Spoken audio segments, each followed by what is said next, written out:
I failed, I messed up, I screwed the pooch, fucked up, my face is in the dirt, I don't know what to do. Hey guys, I'm Brad, I'm a not-so-single dad, and here on the channel, we talk about guy stuff, dude stuff, dad stuff, the skills and gear that you need to be a high-value man. I want to talk to you about something that happened over the weekend. I'm actually dealing with it right now. Damn it!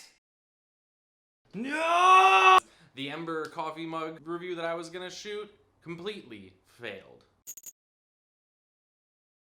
This weekend, I started shooting my next video. I was thinking I'd do something a little different and that I would review something that I got for Christmas, but as I was shooting it, I realized things weren't going as well as I thought. I'm picturing Daniel Scheffer style B-roll and Peter McKinnon whoosh transitions and the camera's flying all around the place. I don't even know if I recorded that last take. Shit. And yeah, I realized not without, 20 years of practice, my audio is really bad. Then... Alright, airplane gone.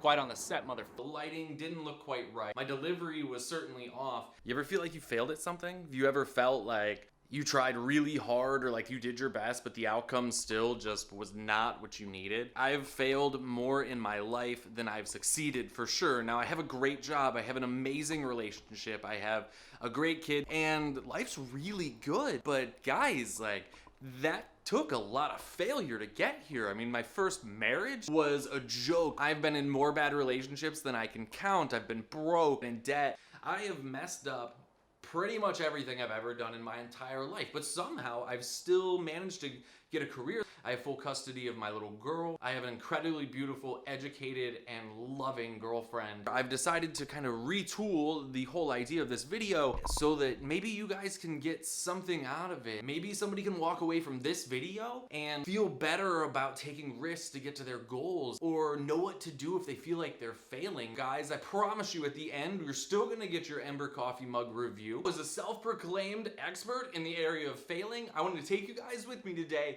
and talk to you a little bit about traits that all failures have in common. Alright guys, so here's the thing about successful failures. Yeah, there's actually people out there who are successful at being failures. That doesn't mean they failed in their whole life. It just means that they fail successfully, that they get something out of it. So a few things that successful failures all have in common are, first off, they're not afraid to fail from the jump. They understand that things aren't going to go according to plan 100% of the time, and they're not going to get butthurt about it when it does happen. It's inevitable it's going to happen. Nothing ever goes absolutely perfectly, so you need to have that in your mindset. The second thing is that they can see the horizon coming.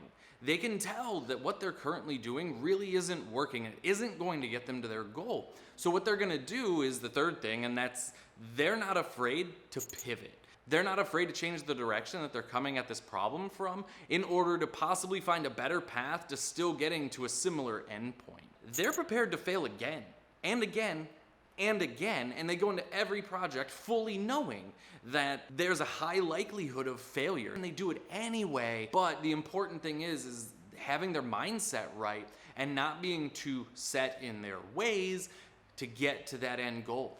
So I get out of bed the next morning and I go and make my coffee. I put it in another coffee cup because I didn't bring my Ember with me. And not only am I upset about that, but the feelings are still going through my head. I don't know what I'm gonna do. So I pull out the computer, sit down, and I start looking at what I had. Now there's a couple good shots in there, and there's a couple things that I can use, but definitely not enough to get me to my goal, nowhere close. There was even things that I thought I shot and recorded, didn't push down the record button all the way, didn't make sure my camera was running, and I just tell her, I'm like, hey, I don't know how I'm gonna make this work. I'm kind of upset about it right now. I just don't really know what to do. And she's so sweet. She just kind of sat there and listened because she knows that this interaction is really important to me. She said, hey, I don't want this thing to become something stressful for you. This is supposed to be an outlet. It's supposed to be creative, and you do this because it makes you feel good helping other people. And it really hit home.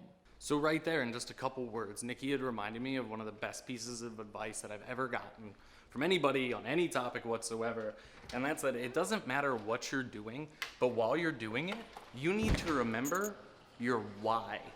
Why are you doing the thing? Why are you trying to better yourself? Why do you want to lose the weight? People have different reasons for these things, but as long as the why is something that's important enough to you, you will put in the effort to do whatever it is that you set out to do.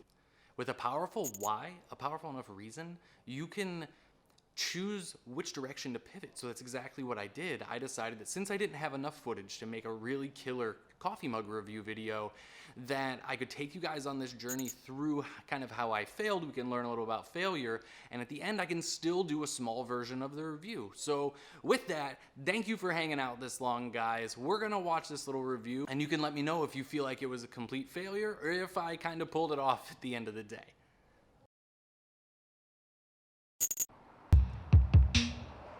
Guys, what's up? I'm Brad. I'm a not-so-single-dad. I want to talk to you guys about something that I got for Christmas this year. The Ember Temperature Controlled Mug 2 is an $120 to $170 coffee mug. And instantly when I was reading about it, I just didn't see the value in that. Like, we're gonna go over what it's supposed to do if it doesn't. Alright guys, so the Ember Temperature Control Mug 2. I didn't even know there was a Temperature Control Mug 1. In this model, they promise about an hour of battery life off of the charging coaster that comes with it. If you have it on the charging coaster, it will keep your beverage hot and toasty at the temperature that you select for upwards of an hour. What I found is, and this thing's literally steaming right now. I don't know if you guys can see that or not. I'll cut to a shot where you can. I like my temperature right around about 142 degrees. I used to run it at full blast at about $1.45, but when it hit the chest, it really just got way too hot. Let's go over some of the features of this model. It is 14 ounces. So Ember's promising up to an hour and a half of battery life. That will vary depending on your desired drinking temperature, of course, because if you put something super ice cold in it, it's gonna take a lot of power to heat that thing all the way up to, you know, $1.40, $1.42. The setup process was crazy easy, guys. It took like 3 minutes, I think. I downloaded the app, I walked through the on-screen prompts. Don't be intimidated by this product. It is so easy to use, and when you find a temperature that you like, you literally never have to open the Ember app again unless you want to make a change, you want to customize the light or something like that. The mug does have an auto sleep function. Pretty much every time I take a sip out of my Ember, I get really surprised at just how warm my coffee still is. And I'm talking a month later, guys, it still surprises me. But in general, you know, an hour to drink a cup of coffee and have it be at one temperature the entire time, it's pretty cool. So there we are, guys. There's the review. Came out a little better than I expected, actually. But still not the quality of work that I want to be putting out. So hopefully the video you're watching right now has given some value to you. If you've learned anything along the way, make sure you hit that subscribe button because I do put out new content weekly. Guy stuff, dude stuff, dad stuff, sometimes life stuff. Things that'll help you become a higher value man. So keep in mind, when you're balls deep in life, they'll never see you come.